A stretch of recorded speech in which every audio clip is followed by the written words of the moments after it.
Hindi cinema के शौकीन इनके नाम और इनके चेहरे से बड़ी अच्छी तरह से वाकिफ हैं। अक्सर फिल्मों में खतरनाक सास के किरदारों में नजर आने वाली ललिता पवार अपनी बेजोड़ अदायगी से सिनेमा प्रेमियों का जमकर मनोरंजन किया करती थी। रामानंद सागर की रामायण में इन्होंने मंथरा का किरदार कुछ इस तरह से जिया कि लोगों को लगा जैसे उन्होंने साक्षात मंथरा को देख लिया हो। 7 दशक तक भारतीय सिनेमा में सक्रिय रही ललिता पवार ने 700 से भी ज्यादा फिल्मों में काम किया और अपना एक अलग मुकाम बनाया। ललिता पवार का जन्म 18 अप्रैल 1916 को नासिक शहर के येवला कस्बे में हुआ था। माँ बाप ने इन्हें नाम दिया था अंबा लक्ष्मण राव सगुन। इनके पिता लक्ष्मण राव सगुन सिल्क और कॉटन व्यापारी थे और अच्छे खासे अमीर थे।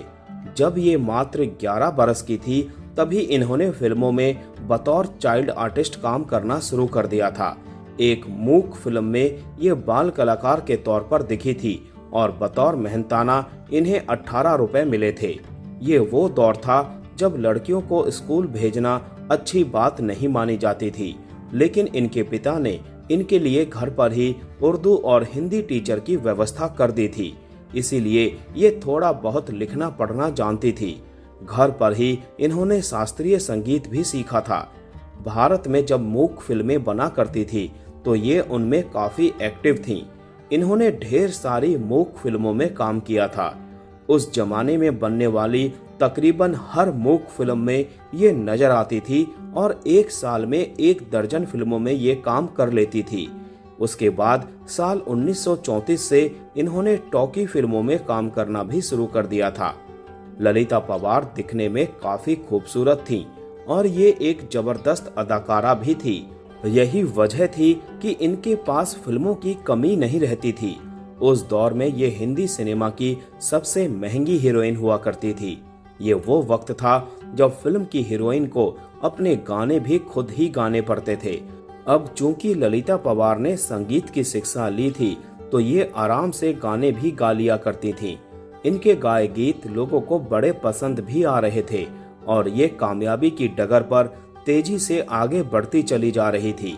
लेकिन साल 1942 में इनके साथ एक ऐसा हादसा हुआ जिसने इनकी जिंदगी बदल कर रख दी और इनके मशहूर हीरोइन बनने के सपने को चकनाचूर कर दिया। जंगे आजादी नाम की फिल्म के लिए ये भगवान दादा के साथ एक सीन शूट कर रही थी। उस सीन में भगवान दादा को इन्हें थप्पड़ मारना था। भगवान दादा ने इन्हें वो थप्पड़ बेहद जोर से मार दिया, इतनी जोर से कि ये जमीन पर गिर पड़ी और बेहोश हो गईं। इनकी आंखों की एक नस फट गई। कहा जाता है कि एक डॉक्टर ने इन्हें गलत दवाई दे दी जिससे इनके चेहरे पर लकवा मार गया। इसके बाद लगभग 3 सालों तक ये फिल्म इंडस्ट्री से दूर रही। उस चोट ने इनकी वो आंख बेकार कर दी और इनकी आंख छोटी हो गई।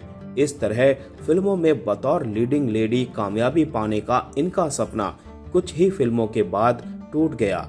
इनकी जिंदगी पूरी तरह से बदल गई। ललिता पवार को फिल्मों से बेहद प्यार था। कहना चाहिए कि एक्टिंग ही उनकी असली जिंदगी थी। इतना बुरा हादसा होने के बाद जहां अक्सर लोग बुरी तरह से टूट जाते हैं तो वहीं ललिता पवार ने खुद को अंदर से मजबूत किया और फिल्मों में कैरेक्टर आर्टिस्ट के तौर पर काम करने लगी। दिलीप कुमार, देवानंद और राज कपूर जैसे उस दौर के सितारे इनसे उम्र में महज 1 या 2 बरस ही छोटे थे, लेकिन एक आंख बेकार हो जाने की वजह से उन्हें उनकी मां के रोल निभाने पड़ रहे थे और ये भी बिना किसी संकोच के ये सारे रोल किए जा रही थी। चोटिल होने के बाद 1948 में M.M. यूसुफ की फिल्म गृहस्थी से ललिता पवार ने फिल्मों में वापसी की। 1950 में रिलीज हुई वी शांताराम की फिल्म दहेज में ये पहली दफा सास के किरदार में दिखी। एक ऐसी क्रूर और अत्याचारी सास जो बहू का जीना हराम कर देती है। इस फिल्म ने ललिता पवार को दर्शकों के बीच लोकप्रिय कर दिया। उस रोल से इन्हें बेहद प्रसिद्धि मिली थी। इन्होंने वो रोल इस गहराई से निभाया कि उस दौर में ज्यादातर माएं ईश्वर से प्रार्थना करती थी कि उनकी बेटी को कभी भी ललिता पवार जैसी सास ना मिले। इसका एक असर ये भी रहा कि उत्तर भारत के ज्यादातर घरों में लोग इन्हें नापसंद करते थे। 70 सालों तक इन्होंने लगभग 700 फिल्मों में काम किया। हिंदी के अलावा इन्होंने मराठी और गुजराती फिल्मों में भी काम किया और इन फिल्मों में इन्होंने एक से बढ़कर एक किरदार निभाए। रामानंद सागर की रामायण में इनका निभाया मंथरा का किरदार भला कौन भूल सकता है। रामायण देखने वाले हर दर्शक ने माना था कि मंथरा के किरदार को ललिता पवार से बेहतर कोई और अदाकारा कभी नहीं निभा सकती थी। ललिता पवार के कैरियर की प्रमुख फिल्मों की बात करें तो ये नजर आई दाग, श्री 420, फूल और पत्थर, खानदान, नूरजहां, आबरू, आनंद, गोपी, बॉम्बे टू गोवा, तपस्या, याराना, 100 दिन सास के, नसीब, घर संसार, वतन के रखवाले, बहुरानी और मुस्कुराहट जैसी फिल्मों में।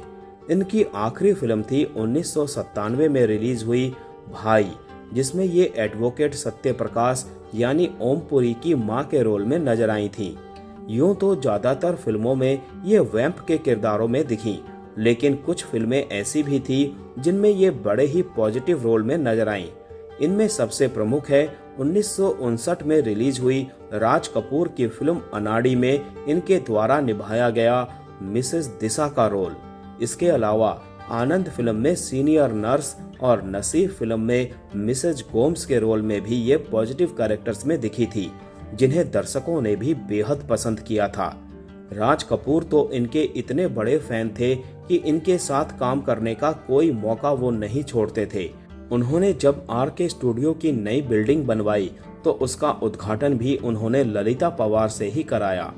बात अगर ललिता पवार जी की निजी जिंदगी के बारे में करें तो इनकी 2 शादियां हुई थी।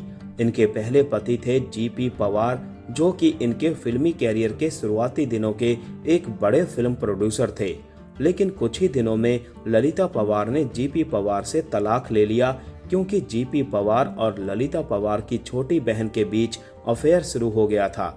इसके बाद इन्होंने राजकुमार गुप्ता से शादी की। उनसे उनका एक बेटा भी हुआ जिसका नाम था जय पवार। अपनी जिंदगी के आखिरी दिनों में ये पुणे स्थित अपने बंगले आरोही में आ गई थी। इन्हें जबड़े का कैंसर हो गया था। पुणे में ही 24 फरवरी 1998 को ललिता पवार जी ने 81 साल की उम्र में इस दुनिया को अलविदा कह दिया। इनकी मौत की खबर 3 दिन के बाद लोगों को मालूम चली थी। दरअसल जिस वक्त इनकी मौत हुई थी, इनके पति अस्पताल में भर्ती थे और इनका बेटा अपने परिवार के साथ मुंबई में रह रहा था। बेटा 3 दिन तक लगातार इन्हें फोन करता रहा, लेकिन किसी ने फोन नहीं उठाया।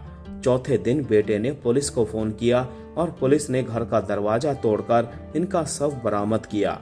ललिता पवार आज भी भारतीय सिने प्रेमियों के जहन में जिंदा है और हिंदी सिनेमा में तो ये अमर हो चुकी हैं।